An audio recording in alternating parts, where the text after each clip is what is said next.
Bom dia, galera do segundo ano.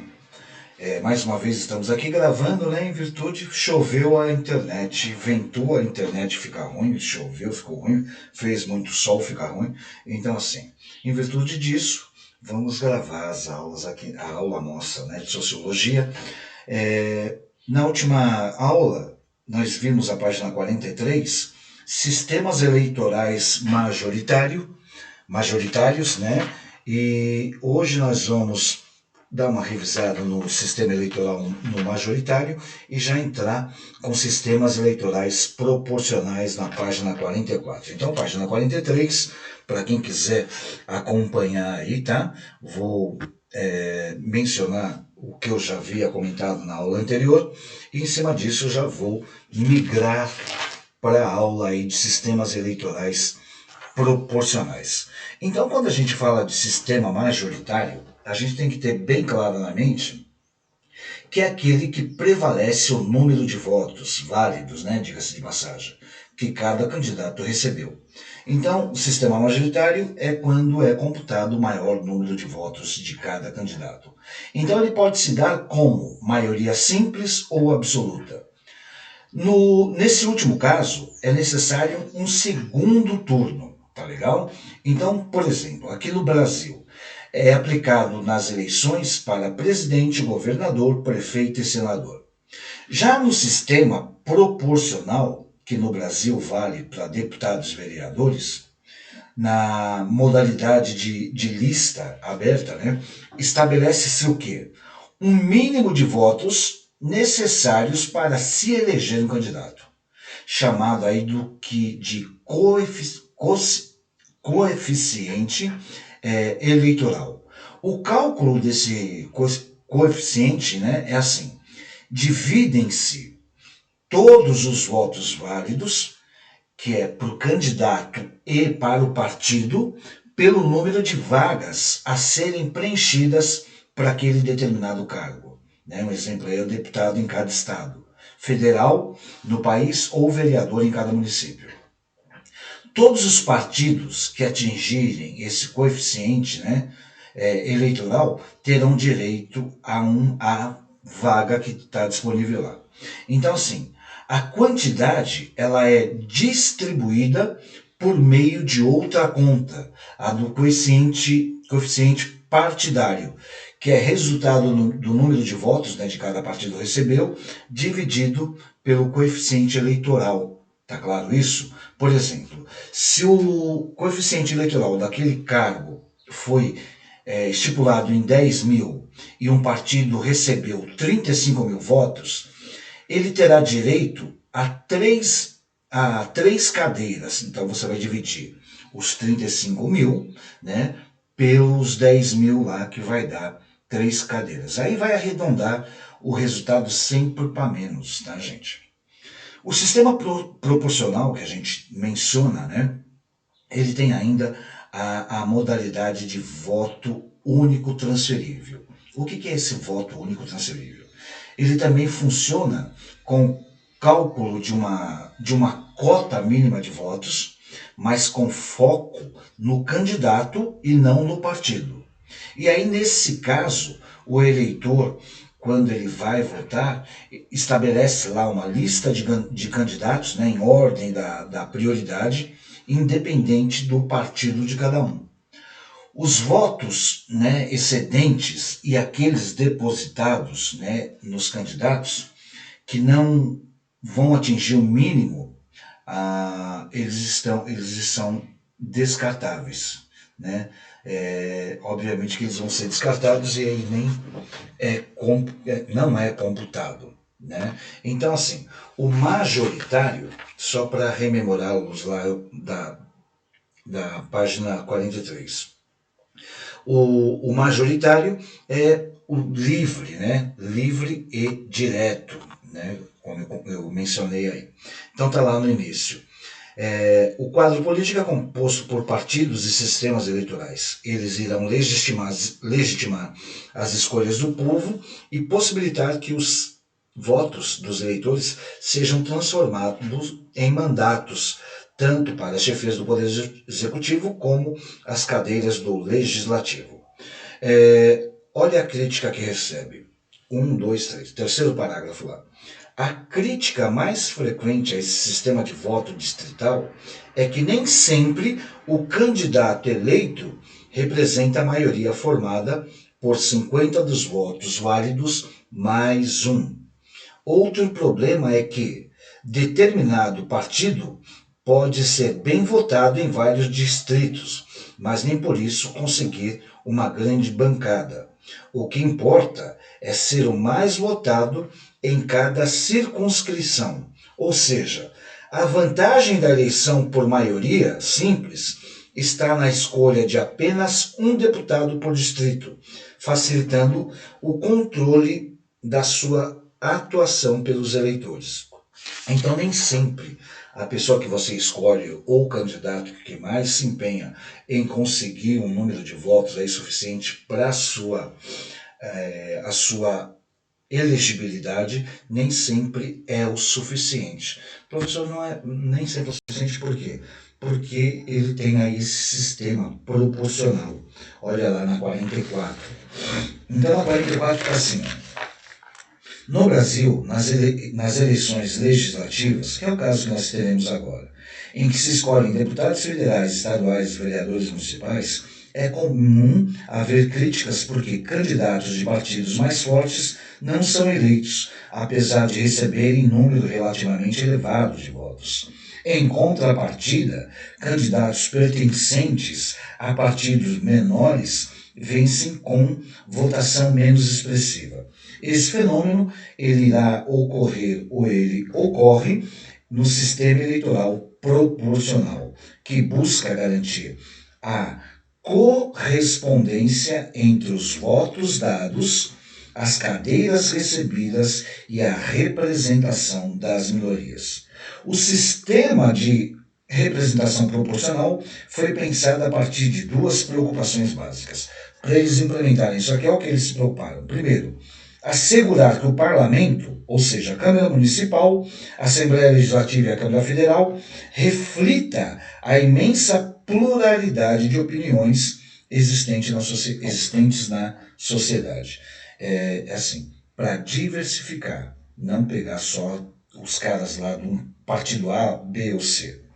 Segundo, fazer a distribuição dos votos dos eleitores pelos partidos, espelhar-se matematicamente no número de eleitos de cada partido. É meio demagogo, né? Ainda mais para um sistema como o nosso. E aí eu coloquei até para vocês aí, deixa eu mencionar, quando a gente fala de representatividade, né, que é o subtítulo aí da nossa aula, representatividade e poder, eu coloquei essa gravura aí, né, para vocês terem a ideia, para que nós possamos ter a ideia de que quem está lá parece que não, mas ele nos representa, né? Ah, professor, isso é a democracia. É o que deveria ser a democracia, né? Eu não canso de bater nessa tecla. Quem está lá tem a obrigatoriedade de nos representar, porque foi eleito pela maioria. E nem sempre essa gravura, essa imagem, ela reflete o sistema que nós vivenciamos, né? Porque parece que quando a pessoa chega lá, ela fica dotada de uma certa arrogância e acha que durante o seu mandato ela se sente meio que Deus, né? Que pode tudo, inclusive cuidar apenas de si próprio. E esquece que quem colocou lá nessa representatividade fomos nós. Então vamos lá, página 44, representatividade e poder. Né? Quando eu falo de representação política, né, nós temos 3 modelos de representação política, tá legal? Aqui eles vai colocar um pouquinho mais, mas eu depois vou mesclar esses 3 modelos de representação política. Vamos dar sequência aqui à apostila de vocês e depois eu faço uma parte, tá legal? Então, assim, pelo menos 5 questões apresentam aos arquitetos dos sistemas eleitorais quando o problema é a representatividade. Representatividade é essa que eu estou colocando aí para vocês. A igualdade eleitoral dos cidadãos, o que é isso? Baseia-se no princípio democrático de que o voto de todo cidadão tem peso idêntico ao dos demais. Assim, o número de cadeiras de cada bancada, distrital ou estadual nos parlamentos, deve ser proporcional ao número de eleitores de cada distrito ou estado. No Brasil, isso não ocorre, pois a relação entre a quantidade de deputados na Câmara Federal e o número de eleitores dos estados, ele é desproporcional. Como que ele é desproporcional? Depois a gente vê lá. Item 2. O grau de representatividade é maior em sociedades que aplicam sistemas de proporcionalidade, garantindo a grupos minoritários representatividade no parlamento do que naquelas em que vigora um sistema de maioria simples. Por isso que eu falo, a vontade do povo ela não é respeitada no sistema eleitoral. Porque se a maioria votou no candidato A, é o candidato A que tem que assumir. E não trabalhando com essa representatividade com aquele coeficiente. Tá? Item 3. Capacidade de eleger governos majoritários. Tem sido preocupação maior dos países com sistema de governo parlamentarista, em repúblicas presidencialistas, como as latino-americanas, a questão das coalizações partidárias, que formam as bases de apoio no governo. Liga-se diretamente à perspectiva de estabilidade política. Essa estabilidade política é quando você pega um número de agregados, não precisa ser do mesmo partido, mas pessoas simpatizantes, e aí você faz aquelas coligações partidárias. Tá? Item 4. A relação entre representados e representantes. Isso aqui é extremamente interessante. Representados e representantes. Percebam lá. Diz respeito ao grau de conexão dos eleitores com seus candidatos individuais, com os partidos ou mesmo com ambos. Nos sistemas de maioria simples, o grau de monitoramento da atuação dos eleitos é maior, principalmente quando o voto é distrital. Nós não temos essa coisa aqui, tá? Já os sistemas proporcionais facilitam mais a fiscalização sobre os partidos. No Brasil, essa preocupação é recente e vem crescendo à medida que a imprensa cumpre a sua função de informar. Surgem entidades fiscalizadoras, intensifica-se o uso da internet como instrumento mobilizador e a população reage diante de denúncias e irregularidades. Nós estamos engatinhando nessa representados e representantes. Item 5. O grau de escolha permitido aos eleitores varia, conforme foi visto. O voto ele pode ser categórico em um só candidato ou pode ser flexibilizado quando o eleitor hierarquiza suas preferências. O voto pode ainda ser um indicativo da proporcionalidade de certas opiniões. Tá? Não se admitia que a maioria pobre tivesse espaço político, uma coisa que já mudou consideravelmente. Hoje todos temos aí a possibilidade de votarmos e, como foi citado lá, os votos eles têm o mesmo poder. Só que, infelizmente, esses votos, eles são corruptíveis, hoje as pessoas trocam votos aí por cesta básica, dentadura e por tudo que vocês imaginarem. Eu vou falar um pouquinho desses 3 modelos de representação política, só para findar por hoje, tá? Então, os 3 modelos de representação política, eu vou começar pela democracia.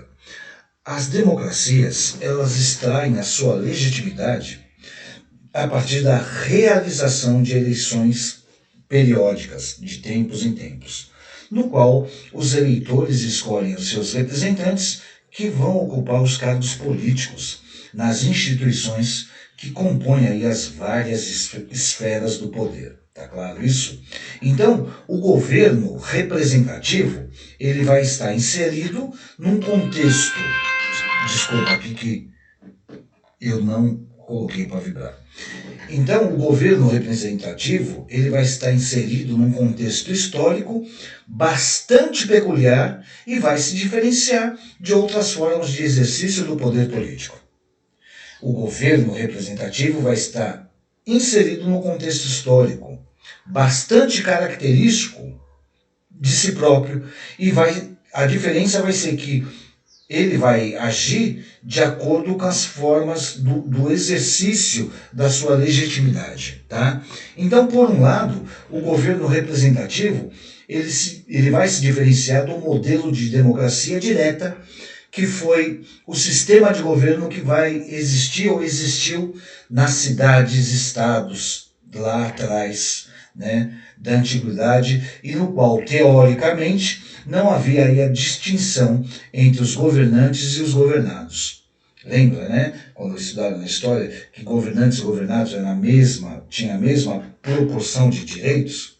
Por outro lado, também vai se diferenciar, né, dos sistemas autocráticos de governo, no quais os súditos, né, que eram os pobres, eles não tinham acesso e nem controle sobre as decisões políticas, como no caso dos regimes aí que nós chamamos de absolutista.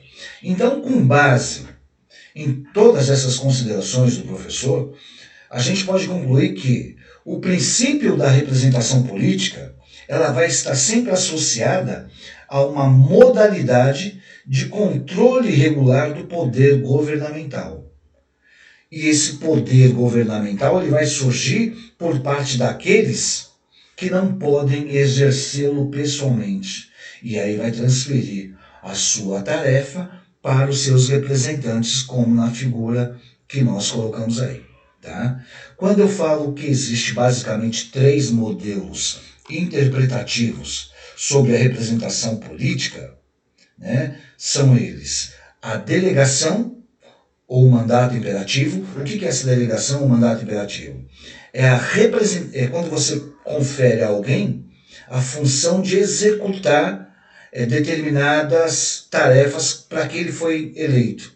Então nós podemos comparar o mandato político imperativo com as funções de um embaixador que vai receber as instruções permanentes e obrigatoriamente tem que cumpri-la.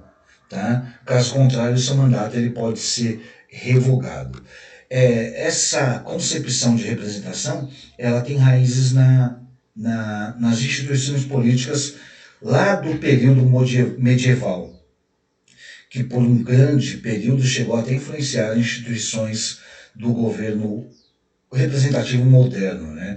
Atualmente, esse mandato imperativo ele permanece como sendo o modelo característico das relações e instituições internacionais. Aí. O segundo modelo é a representação com relação de confiança.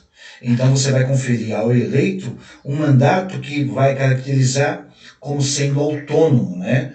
Ele é autônomo, cujo campo de atuação política ela vai ser abrangente, mas sempre voltada para a defesa dos interesses de quem votou no cara e na sua totalidade. Ou seja, o eleito representa o povo e vai ter a prerrogativa de agir livremente para os interesses do povo.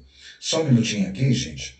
Eu vou fazer a parte aqui só para chamar vocês, né? Como está quase no horário da aula de vocês, eu vou conclamá-los aqui para assistir o link. Galera do segundo ano, bom dia. Tá? Eu estou gravando a aula de vocês, como verão aí no vídeo, e não esqueçam de colocar o nome e o número no comentário. Mais uma vez, infelizmente, a aula gravada, e já eu disponibilizo o link da aula para vocês assistirem. Tá? Já estou encerrando ela aqui, assim que terminar eu já disponibilizo. Forte abraço, fiquem com Deus. Olha, e o que é a tecnologia, né? Eu gravando a aula de vocês, aí eu gravo uma mensagem para... Bom, então nós paramos Então, nós estamos falando da representação como relação de confiança. É quando o eleito ele vai representar o povo com a prerrogativa, né, de agir livremente para os interesses do povo. Essa concepção, ela é utópica, tá? E ela pode ser considerada um desdobramento da ideologia da soberania nacional, ou seja, da vontade popular. Inúmeros ideólogos, né, e filósofos políticos eram defensores dessa concepção de representatividade e consideravam a função de um representante político como de um trabalho de razão e de juízo. Trabalho de razão e de juízo a serviço do bem comum, que é a serviço do povo. Utopia, né? Representação como espelho ou sociológica. Essa é a terceira forma. O que é essa representação como espelho ou sociológica? Historicamente, ela é mais recente e, sem dúvida, mais realista. Né? Por quê? Porque, em comparação com o modelo anterior, né, de certo modo, esse modelo de representação como espelho, ele deriva da crise do sistema de representação como relação de confiança, que assentava no princípio da soberania nacional, ou seja, da vontade popular. A representação que é concebida como espelho enxerga a sociedade como dividida entre variados grupos de interesses ou classes sociais. Os mais descamisados nunca são respeitados. Só um minutinho, gente. Só um segundinho. Oi, pois não, Renato. Bom dia, querido. Tá, tá, Eu saindo da pauta aqui, como que faz pra chegar aí? ó, você vai pegar a Anchieta, né, na rua da Sky, da loja da Sky, você entra à direita. A minha casa Tá ok, então. 255, tá bom? Falou, obrigado, hein? Por nada. Desculpa, gente, é compromisso, tá? Em casa acontece esse tipo de coisa aí. Então, assim, quando a gente fala de representação de espelho ou concebida, a gente pode colocar que isso não ocorre, né, com tanta pureza, com tanta verdade. Por quê? Porque a escolha de representantes por meio do voto proporcional, ele representou o primeiro passo na direção de um sistema representativo com base naquilo que a gente chama de concepção de representação política do tipo sociológica. As ideias, né, em torno do voto proporcional, elas vão ser discutidas, passaram a ser discutidas na Inglaterra no final do século XIX e nunca foi veementemente funcional naquele país. Então, assim, o que não funciona num determinado país, acredito eu que não vai funcionar em outros países, tá legal? Então, assim, essa é a parte da representatividade e poder. Se ficou alguma dúvida, mencionem lá nos comentários, tá? A nossa próxima aula é Eleições no Brasil, da colônia, hoje é 14, da colônia à urna eletrônica, que não deixa de ser interessante também. Não esqueçam de colocar o nome e o comentário, né, o nome e o número no comentário dos vídeos lá, para que seja computado aí a chamada de vocês. Tá legal? A mais, um forte abraço, boa semana, Deus nos abençoe. Tudo de bom.